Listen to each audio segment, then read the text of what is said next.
Pour commencer, je voudrais partager, vous montrer quelques images et vous me direz ce qu'elles éveillent en vous.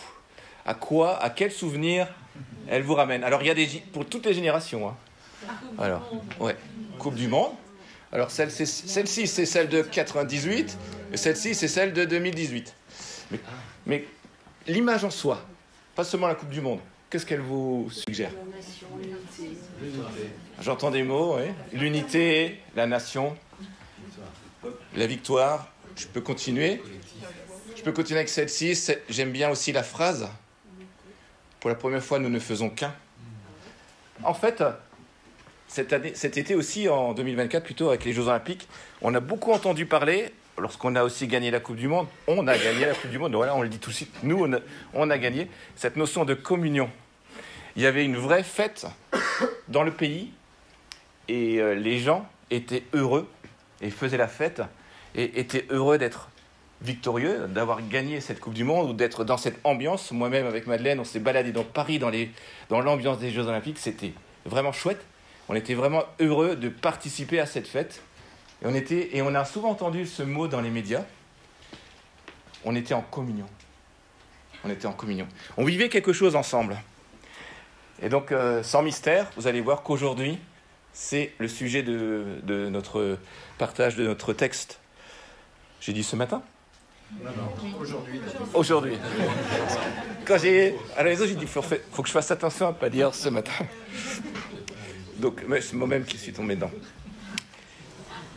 Flora l'a dit tout à l'heure, on est dans un cycle de suivi autour du livre de Néhémie. Et on arrive tout doucement à sa fin. Aujourd'hui, nous allons lire dans le chapitre 12. Le livre de Néhémie a 13 chapitres. Donc, vous voyez qu'on arrive doucement à la fin. Et lorsque, l'année dernière, au mois de juin, le choix a été fait de la lecture de ce livre, elle n'a pas été faite par hasard. Elle a été faite aussi dans la perspective de notre futur déménagement. On l'a évoqué à demi-mot par rapport à l'AG, mais bientôt nous serons dans des nouveaux locaux, ailleurs, et l'histoire de Néhémie peut nous inspirer.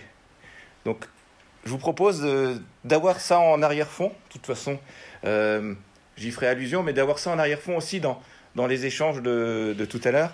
Et je vous propose une grille de lecture qui peut avoir 3 filtres. Que retenir pour moi, personnellement, de cette lecture, de ce texte, de ce partage? Que retenir pour l'Église? Et que retenir en vue de notre prochaine arrivée dans nos nouveaux locaux? Donc, où on se situe avant cette lecture? On est dans le livre de Néhémie, nous l'avons dit. Le livre de Néhémie raconte l'histoire de la reconstruction des murailles de la ville de Jérusalem, autorisée par l'empereur de Babylone, que Néhémie a entrepris. Arrivé au chapitre 12, les murailles sont finies. Le chantier est fini. Et la semaine dernière, Michael Girardin nous a parlé de ce qui s'est passé juste après la fin des travaux. C'est que le peuple s'est engagé solennellement vis-à-vis de son Dieu pour remettre son autorité, se remettre sous l'autorité de Dieu. Et là, nous en sommes à ce stade.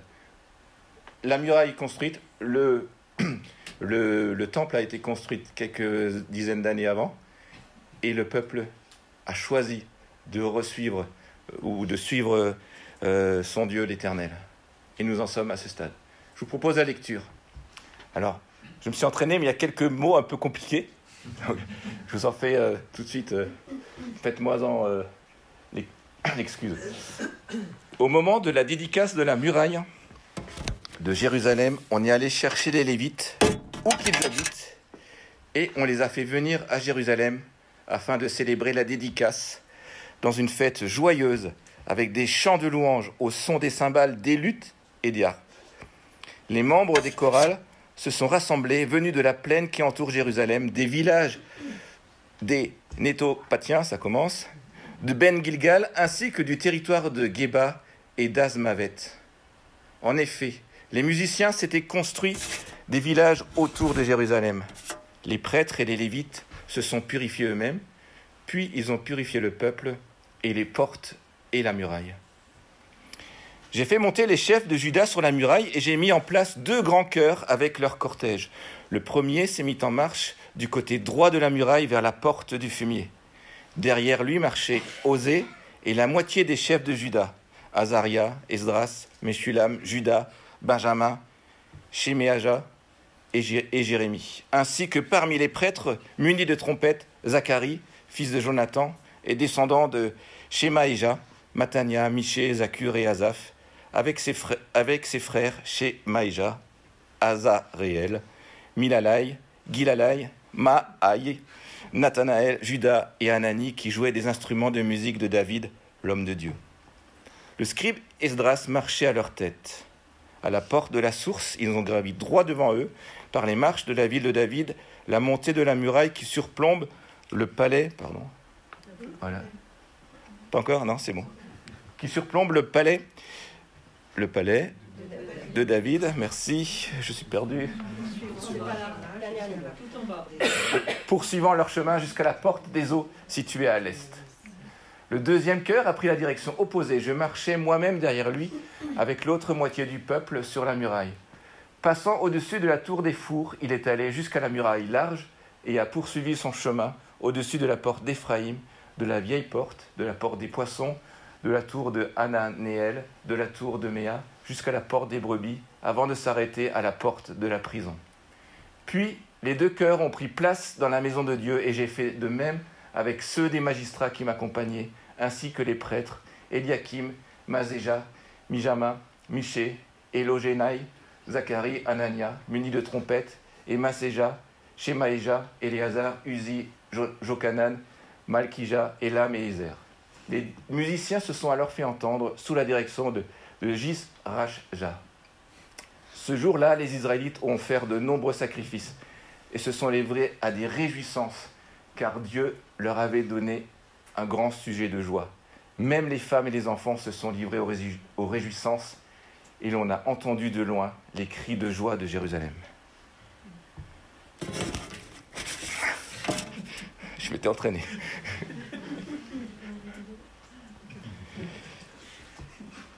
Je vous propose, à partir de ce texte, de procéder ainsi. Dans un premier temps, on va un peu regarder de plus près le terme dédicace, puisque c'est la fête de la dédicace des murailles que l'on traite aujourd'hui. Donc, je propose de regarder un peu comment ça se passait, c'est quoi une dédicace, comment ça se passait à cette époque-là. Et ensuite, on se plongera un peu plus près dans 3 aspects importants d'une telle cérémonie qui sont soulignés dans le texte, à savoir la nécessité de la purification, si on veut se présenter devant Dieu, la force de la louange communautaire et enfin la joie que cela induit. Ça vous va? Allons-y.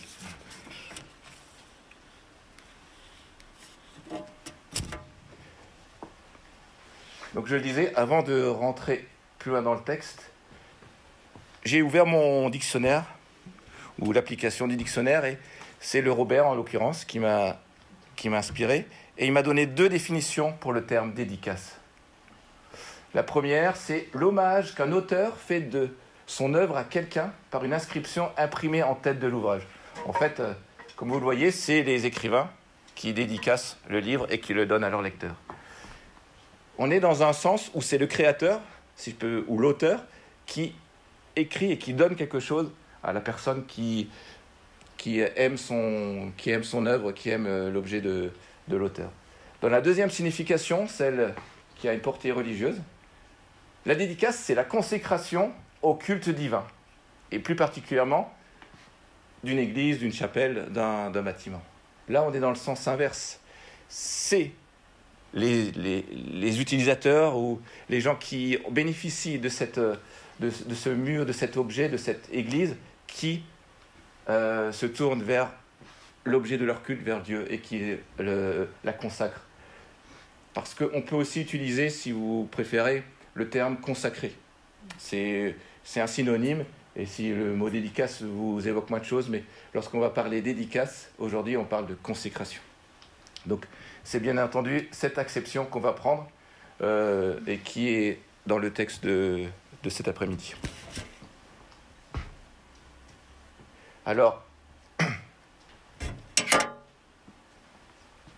La dédicace, au moment de l'époque de Jérémie, c'est un rituel. Et c'est un événement solennel qui a lieu pour consacrer quelque chose, comme le dit la définition, mais pour consacrer quelque chose à Dieu. Ça n'arrive pas très souvent. Dans la Bible, il n'y en a pas des masses non plus. Cela implique tout un rituel, tout un cérémonial qu'on regardera après, fait de prières, de sacrifices, de chants, d'actes symboliques, tout ça pour marquer un engagement envers Dieu. Il existe différents types de dédicaces dans la Bible. Les dédicaces de lieux, de bâtiments, c'est la même qu'on garde dans le langage français. J'y reviendrai tout à l'heure. Il existe aussi des dédicaces de personnes. Par exemple, la tribu de Lévi qui est dédiée, qui est consacrée à tout ce qui est le service du temple. Mais aussi dans la Bible, on trouve des hommes qui ont été consacrés, qui ont été dédicacés à Dieu. On peut en citer quelques-uns, Samuel, Samson, par exemple. Et on trouve aussi des dédicaces d'objets sacrés. Alors j'ai pris l'Arche de l'Alliance, une illustration de l'Arche de l'Alliance, mais il y a, à l'intérieur du temple, il y avait un certain nombre d'objets qui étaient consacrés au culte de l'Éternel, donc qui étaient vraiment dédicacés à Dieu. Ça, c'est les 3 formes de dédicaces qu'on peut trouver dans l'Ancien Testament. Dans le Nouveau Testament, il y a une autre forme qui apparaît, et qui est ce qu'on peut appeler la dédicace spirituelle. Et l'apôtre Paul en parle dans Romains 12, verset 1, où il le mentionne clairement. En fait, c'est une dédicace personnelle, c'est notre consécration en tant que chrétien que nous devons à notre Sauveur. Je vous exhorte donc, dit-il, frères, par les compassions de Dieu, à offrir vos corps comme un sacrifice vivant, saint, agréable à Dieu, ce qui sera de votre part un culte raisonnable. En clair, par cette dédicace spirituelle, Dieu, par l'intermédiaire de Paul, nous encourage vraiment à plaire à Dieu, à nous tourner vers lui et à nous dédier à lui d'une manière intégrale, à vivre selon ses commandements. Ça doit être notre reconnaissance personnelle envers Christ et son œuvre rédemptrice pour nous. On y reviendra aussi tout à l'heure. Donc, si on revient au texte de Néhémie, vous avez bien compris qu'il s'agit bien d'une dédicace d'un lieu ou d'un bâtiment. Alors, comme souvent dans la Bible, il peut y avoir débat sur les différentes cérémonies qui ont vraiment été des dédicaces, mais on en identifie quand même clairement 4 qui ont été des dédicaces et qui ont toutes été reportées dans les livres de l'Ancien Testament. Il y a 4 dédicaces de bâtiments qui ont été relatées. La première que vous voyez là, ce bâtiment qui n'est pas un bâtiment dur, mais qui est une tente, c'est le tabernacle. C'est la dédicace du tabernacle qu'on trouve dans Exode, chapitre 40, ou dans Lévitique, où Moïse a présidé cette cérémonie de dédicace pour dédier ce temple mobile et qui symbolisait la présence de Dieu parmi son peuple et la centralité donc du culte dans la vie du peuple. Le tabernacle était au centre du campement et il symbolisait la présence permanente de Dieu parmi son peuple. Cette première dédicace vient ensuite une seconde dédicace, le temple par Salomon, bien des années après. Vous pouvez y faire référence dans Rois 8 ou dans 2 Chroniques 5. Salomon a construit le temple en dur. Du tabernacle, on est passé à un bâtiment, à un édifice en dur. Et ce temple est devenu le centre du culte et de l'identité religieuse d'Israël, marquant vraiment cette alliance entre Dieu et son peuple. C'était l'épicentre de la vie spirituelle, mais aussi de la vie de l'unité du peuple d'Israël. Et c'était Salomon qui a dédicacé le temple. Bien des années encore, et on en a parlé puisque c'est quelque chose contemporain de Néhémie, c'est la dédicace du second temple, puisque le temple de Salomon avait été détruit, et la dédicace du second temple par Esdras, un contemporain de Néhémie. Après un premier retour d'exil de Babylone, la première chose que Zorobabel a bâti, c'est rebâti le temple. Et il a été dédicacé à Dieu. Donc cette reconstruction du temple, elle représentait vraiment la restauration spirituelle d'Israël et cette relation renouvelée avec Dieu. Donc là, on était 3 fois sur une dédicace du lieu central qui symbolisait la présence de Dieu dans son peuple. Et on en vient à cette 4e dédicace qui est l'objet de notre échange de cet après-midi. C'est la dédicace du mur de Jérusalem. Environ 50 ans après celle du second temple, sous Néhémie. Et on en a lu le récit. Les murs de Jérusalem ont été reconstruits. Et ces murs ont été dédicacés à Dieu. Et cette dédicace, elle symbolise cette sécurité retrouvée en Dieu. Jérusalem était redevenue pleinement la ville sainte avec le temple protégé par des murailles, symboliquement protégé par son Dieu. Et donc, voilà ce qu'on peut retrouver dans les récits de la Bible sur les dédicaces. Ce qui est le point commun de toutes ces dédicaces, c'est que ce sont vraiment des moments clés et solennel dans la vie du peuple hébreu. Toutes expriment plusieurs choses, mais il y a vraiment un point commun, c'est une grande joie. Si vous avez lu le texte, j'ai souligné en jaune certains mots, le mot joie, le mot réjouissance. C'était une manifestation vraiment de joie profonde et spontanée et forte de la part du peuple après une manifestation puissante de Dieu pour le peuple.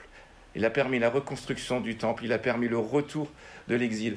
Et c'était vraiment, à ce moment-là, toutes les pensées, le texte le décrit bien, mais toutes les pensées et tous les cœurs du peuple étaient tournés vers Dieu.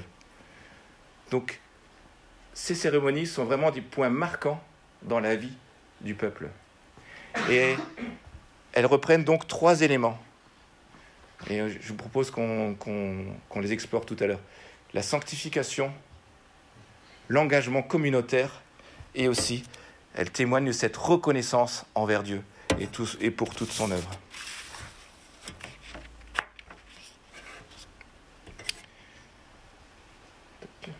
Je disais à l'instant que la dédicace, c'est une fête. C'est un temps fort de la vie communautaire. Et c'est le point d'orgue, ou l'acmé, d'un parcours, et l'achèvement d'une course, enfin d'une route plutôt, tout ce chemin, ce périple qu'a vécu le peuple depuis l'exil jusqu'à la reconstruction du temple et enfin la reconstruction de la muraille. Et avant d'en arriver là, je le disais, le cheminement n'a pas été simple, n'a pas été toujours facile. Et maintenant, on peut célébrer notre Dieu, on peut fêter cela.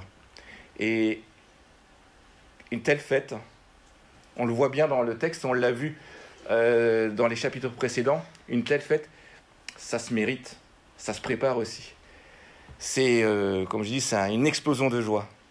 Et je dirais, une inauguration, l'entrée dans des nouveaux locaux, ça se prépare, ça se mérite.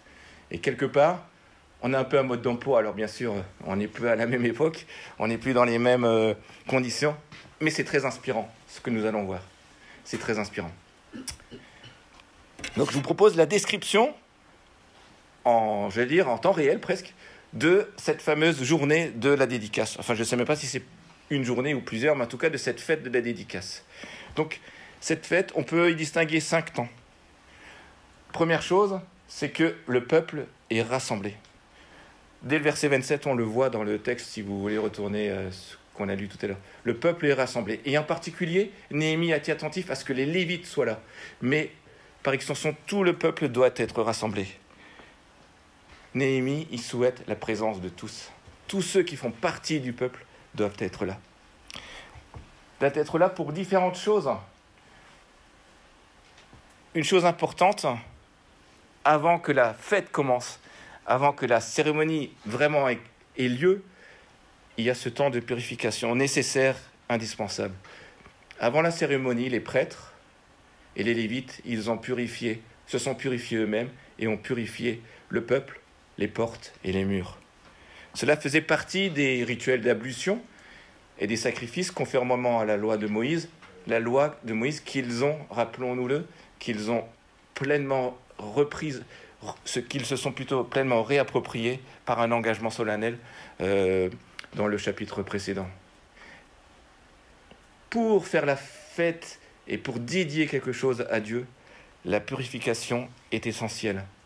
Parce que ce n'est pas un événement anodin, ce n'est pas un événement quelconque, c'est un événement qui marque vraiment cet engagement et qui marque cette volonté de se tourner pleinement vers l'Éternel. Une fois que le peuple s'est purifié, il s'est mis en mouvement. Il s'est mis en mouvement par 2 processions, on peut appeler ça 2 processions. Néhémie, il a organisé cela en 2 processions, qui étaient pleines de personnes, mais aussi pleines de musique.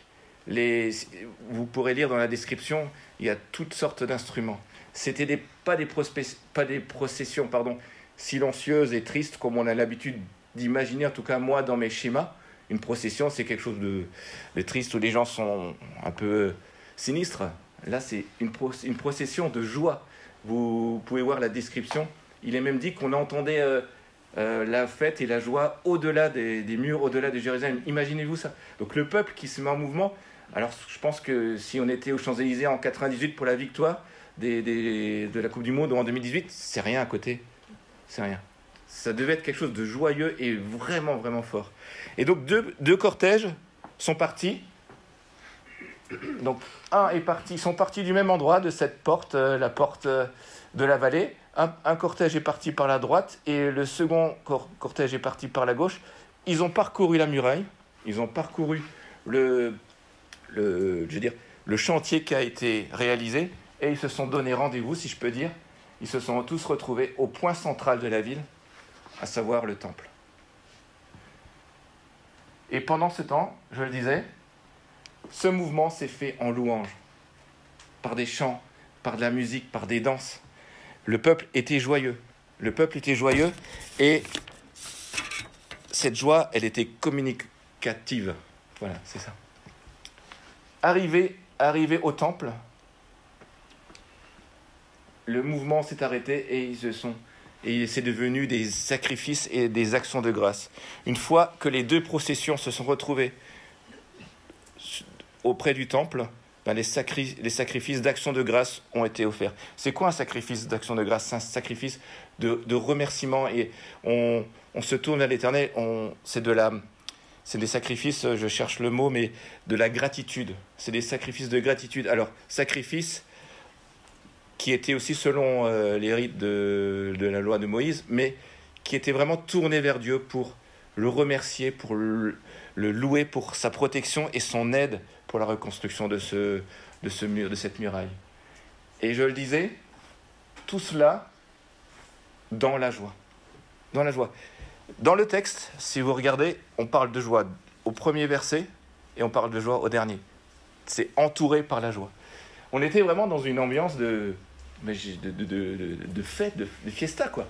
C'est vraiment quelque chose d'agréable et qui donne envie.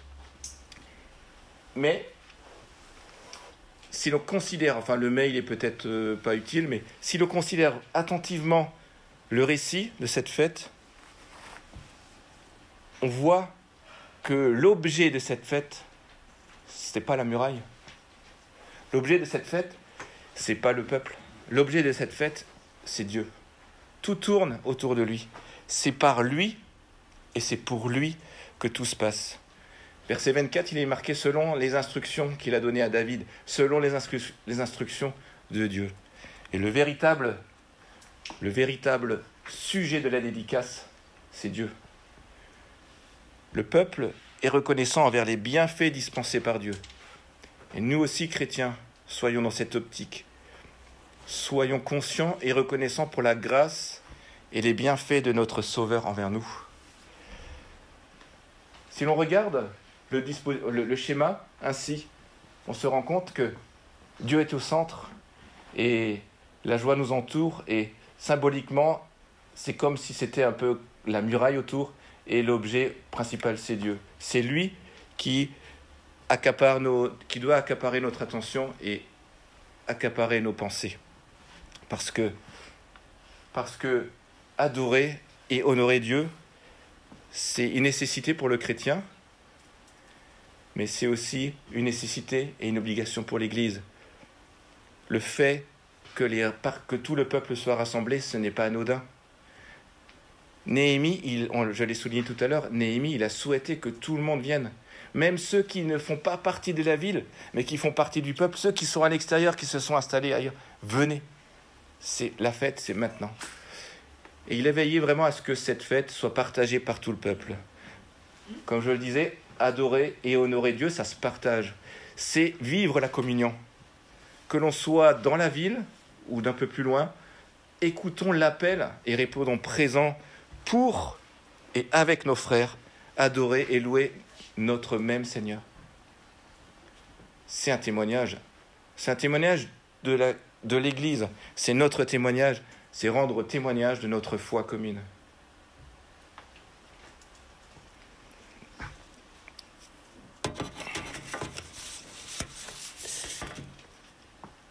Pour la suite, maintenant, je voudrais reprendre les 3 éléments que je vous ai annoncés tout à l'heure sur les aspects qui sont soulignés dans le texte et qui sont décrits dans le texte et qui me semblent vitaux dans la vie spirituelle personnelle, mais aussi dans la vie spirituelle d'une communauté comme nous formons. Pour une bonne relation avec Dieu, nous devons veiller à plusieurs choses. Nous devons nous veiller à nous présenter purs devant Dieu. Nous devons veiller aussi à toujours le louer. Et enfin, la joie qui est la conséquence de cela en découlera et sera communicative. Donc, si on vient sur ce premier point, la nécessité de pureté. Auparavant, pour être pur se présenter pur devant Dieu, le peuple, souvenez-vous, a fait toute une opération, le terme il n'est pas bon, mais ils ont confessé, Michael nous souvenait la semaine dernière, ils ont confessé, ils se sont humiliés devant Dieu et ils ont accepté, se sont remis sous son autorité et ensuite ils se sont purifiés. Et à l'époque de Néhémie, il fallait suivre les commandements de la loi mosaïque, puisqu'ils c'est celles qu'ils ont décidé d'observer. Et pour obtenir l'approbation de Dieu et maintenir cette relation avec lui, il fallait se purifier. C'est ce qu'on appelle vivre sous l'ancienne alliance, vivre sous la loi de Moïse. Ainsi, selon cette ancienne alliance, pour s'approcher de Dieu, il fallait être pur. Et cela se faisait au travers des prêtres et des Lévites. Néhémie nous le dit, avant la célébration, les prêtres, les Lévites et le peuple, et même les portes et les murailles ont été purifiés. Cela reflète donc l'importance d'être spirituellement préparé pour adorer Dieu. Cette nécessité, elle est toujours d'actualité. Ce n'est pas parce que c'était autant ancien que ce n'est plus vrai maintenant. Mais Jésus a tout changé. La venue de Jésus a tout bouleversé. Nous sommes entrés dans une nouvelle alliance et ce ne sont plus les rites, les actions ou les processions qui nous permettent de nous rapprocher durablement de Dieu et d'obtenir notre salut. Cette nouvelle alliance, c'est l'œuvre du sacrifice volontaire de Christ qui, sans avoir péché, a été condamné à mort comme un pécheur, injustement. C'est lui qui a accompli la loi et nous permet donc d'être au bénéfice de la grâce. Notre salut s'obtient par notre foi en son sacrifice et il est acquis pour l'éternité. Nous sommes donc, considérés purs par Dieu par le sacrifice de Jésus-Christ. La purification de tout croyant en Christ est accomplie par sa mort et sa résurrection. Mais si nous marchons dans la lumière comme il est lui-même dans la lumière, nous sommes mutuellement en communion. Et le sang de Jésus, son Fils, nous purifie de tout péché. 1 Jean 1, verset 7. Pour être vraiment vécue, cette promesse, elle s'accompagne d'une condition. Cette promesse qui est d'être purifié de tout péché. Elle s'accompagne d'une condition, celle de marcher dans la lumière. C'est-à-dire résister au péché et rechercher la pureté du cœur. Jésus insiste sur cette pureté du cœur, sur cette pureté intérieure, plutôt que cette pureté rituelle. Dans Matthieu 23, versets 25 à 28, vous pourrez le lire, pour Jésus, il dit la seule pureté qui compte, c'est celle de notre cœur, c'est celle qui compte vraiment à ses yeux. Autre point sur cette pureté, au temps de Néhémie, c'était les prêtres et les Lévites qui avaient cette charge d'être les intermédiaires entre le peuple et Dieu pour réaliser ces ablutions, pour se purifier. Par Christ, cette frontière, elle n'existe plus. Tous les croyants en Christ sont considérés comme une nation sainte, comme faisant partie de son peuple, de l'Église. Vous, au contraire, vous êtes une race élue. Et Pierre, il s'adresse à des chrétiens, il s'adresse à nous. Un sacerdoce royal, une nation sainte, un peuple acquis, afin que vous annonciez les vertus de celui qui vous a appelé des ténèbres à son admirable lumière. Par Christ, pas besoin d'intermédiaire pour parler et se purifier. Nous avons accès direct à l'Éternel, à Dieu. Et l'apôtre Pierre nous demande que tous les chrétiens sont ce peuple-là, et il nous demande une chose aussi, que nous annoncions ces vertus. Il nous demande, on parlait de tout à l'heure d'être missionnel, il nous demande de témoigner et d'annoncer cette bonne nouvelle. Et notamment, un des aspects pour annoncer cette bonne nouvelle, c'est la louange. La louange, c'est ce peuple qui se met à chanter à l'unisson. Tout à l'heure, j'ai apprécié ce moment de chant où on sentait qu'on était ensemble portés par une même foi, une même âme. Et ça, c'est un superbe témoignage. Et Dieu nous attend cela aussi de nous, de vivre et de faire des choses ensemble, en communauté. L'importance de la louange communautaire, c'est une proclamation, c'est proclamer qui est Dieu et comment il est, tous les aspects de sa personnalité. Dans le récit de Néhémie, on l'a vraiment dit, je l'ai souligné, on voit que la musique, les chœurs, ils jouent un rôle primordial, un rôle central dans cette célébration. Et c'est toujours vrai dans la Nouvelle Alliance, c'est toujours vrai aujourd'hui. Dans le Nouveau Testament, les premières communautés chrétiennes, elles louaient ensemble Dieu avec ferveur.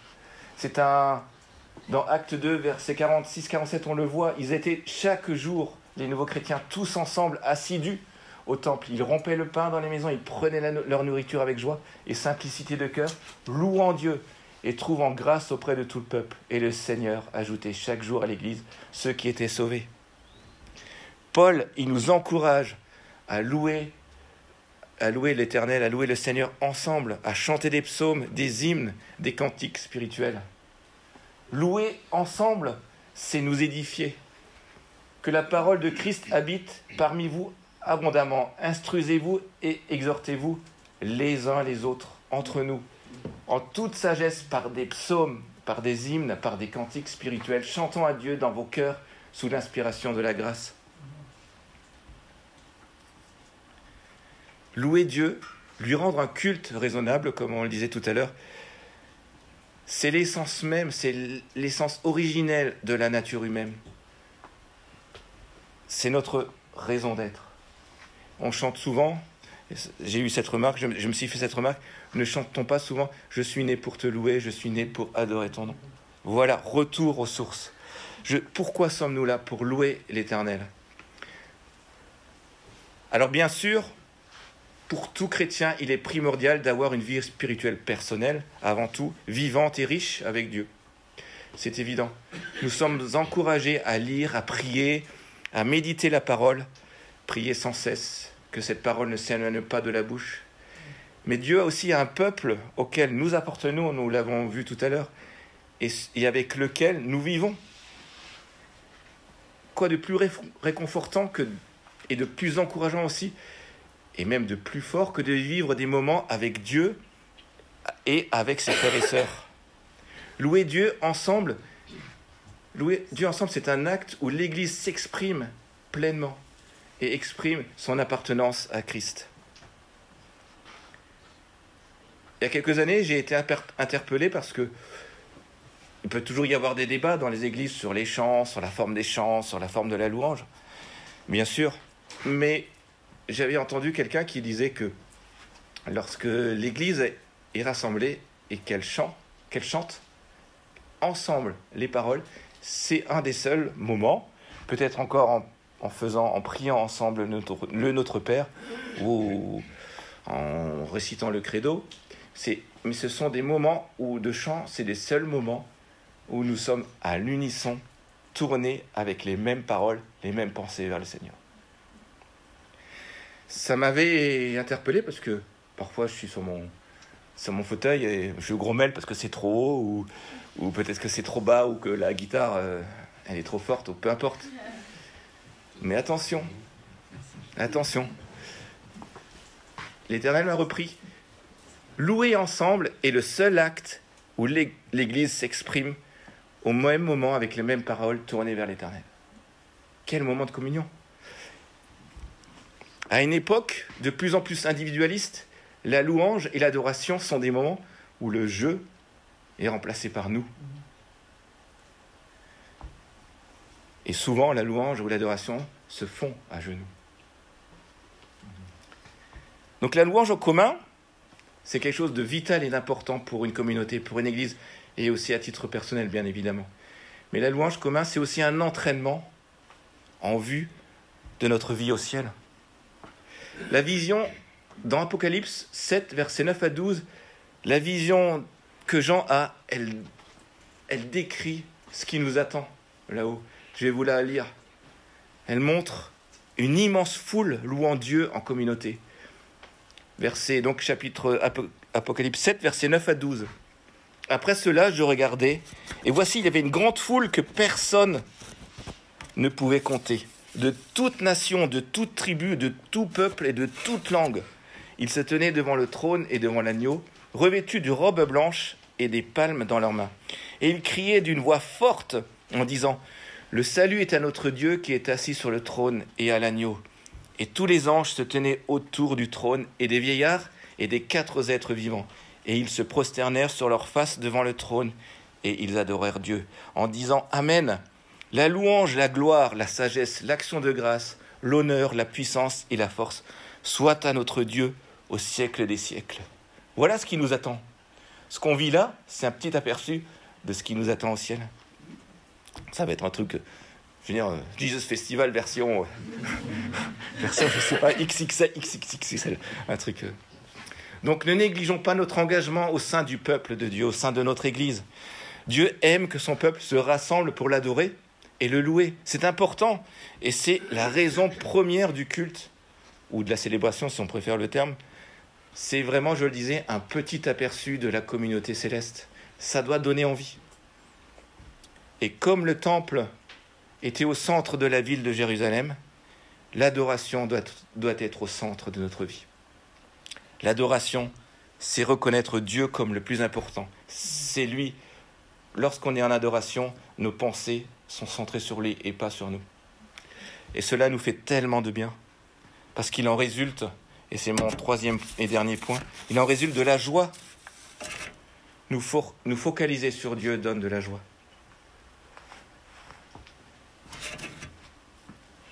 Dans le récit de Néhémie, je le disais tout à l'heure, la joie de la dédicace est immense.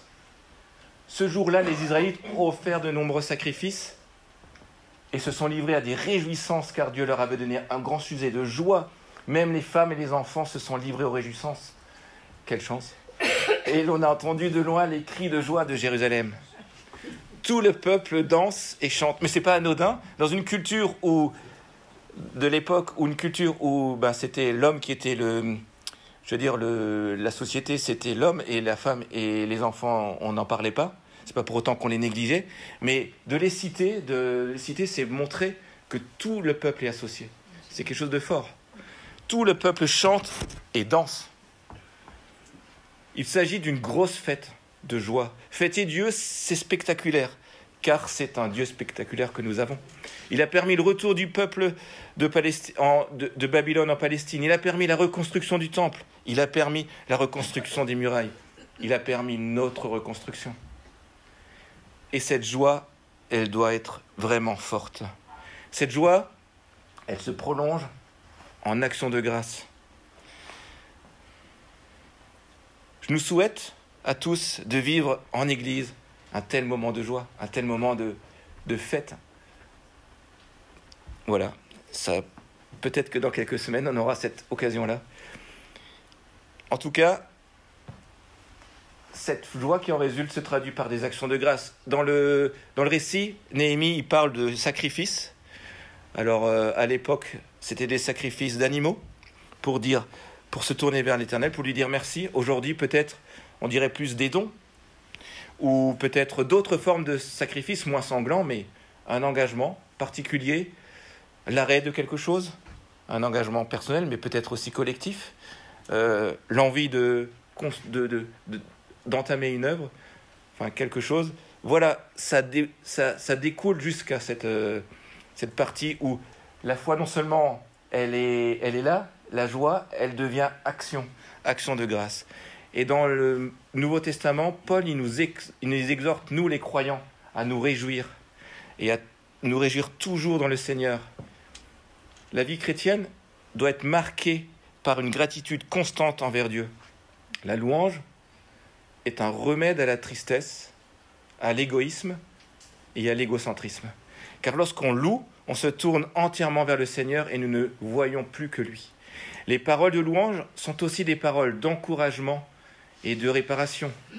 Même dans la souffrance, la joie en Christ peut nous consoler. Nous l'avons chanté tout à l'heure. La célébration de la résurrection de Jésus est la source ultime de la joie des chrétiens. Elle nous donne cette espérance.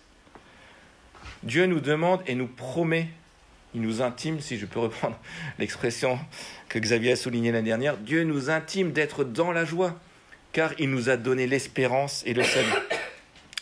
Plus que la muraille encore, notre Dieu est stable, il est solide, il est inébranlable. Soyons conscients donc de notre chance, soyons joyeux et osons l'exprimer. Notre témoignage personnel mais communautaire doit être joyeux pour donner envie, pour rayonner, pour l'honorer. Je terminerai par une conclusion rapide, mais dans Néhémie, cette cérémonie de la dédicace des murailles est une image de la restauration de la louange communautaire centrée sur Dieu. Dans le Nouveau Testament, cette image, elle est enrichie et accomplie en Jésus-Christ, qui est la pierre angulaire de la nouvelle communauté spirituelle que nous sommes, l'Église. La joie, la purification et l'unité trouvées dans le récit de Néhémie se réalisent pleinement dans la vie des croyants par l'œuvre de Christ et l'action du Saint-Esprit. Soyons des chrétiens vivants et engagés dans une communauté centrée sur Christ, rayonnante et joyeuse. Gardons cela en tête pour notre témoignage ici, ailleurs, à Rivry. Ce sera notre dédicace.